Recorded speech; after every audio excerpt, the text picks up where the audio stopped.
দেবিদ্বারে বিএনপির মিষ্টি। প্রতিবেদন রাসেল আহমেদ সরকার।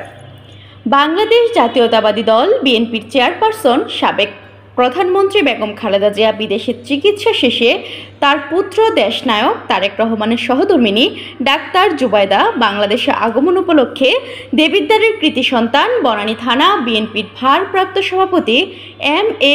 আউয়াল খানের নির্দেশে সর্বসাধারণের মাঝে বিএনপির মিষ্টি বিতরণ করা হয়েছে। মঙ্গলবার 6 মে দেবিদ্বার উপজেলার নিউ মার্কেট চত্বরে স্বাধীনতা স্তম্ভের সামনে সংক্ষিপ্ত আলোচনা শেষে মিষ্টি বিতরণ করা হয়।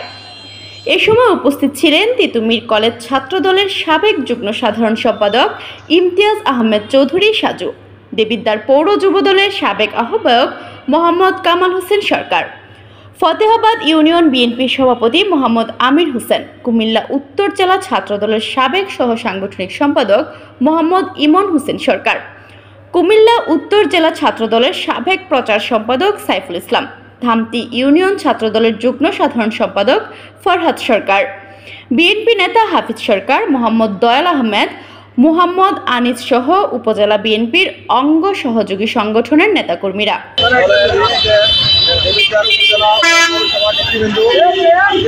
সবার মাঝে আমরা আনন্দ ভাগাভাগি করার জন্য আমরা সবাই এক করেছি।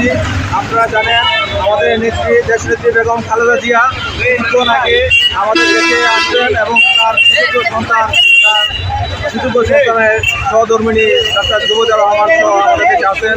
সেই উপলক্ষে আমরা আজকে দেবিদ্বার মাঠে সাধারণ জনগণের মাঝে সবাইকে নেতৃত্ব নিয়ে আমরা মিষ্টি বিতরণ করছি এবং আগমন উপলক্ষে আমাদের নেত্রী দেশনেত্রী বেগম খালেদা জিয়াকে শুভেচ্ছা ও অভিনন্দন জানানোর জন্য বিশেষ করে আমাদের নেতা দেবিদ্বারের গণমানুষের নেতা এম.এ. আউয়াল খানের পক্ষ থেকে আমরা মিষ্টি বিতরণ করছি এবং তার পক্ষ থেকে তার দেশনেত্রী বেগম খালেদা জিয়াকে এবং জনাব তারেক রহমানের সহধর্মিণীকে আমরা আন্তরিক শুভেচ্ছা ও অভিনন্দন জানাচ্ছি। বাংলাদেশ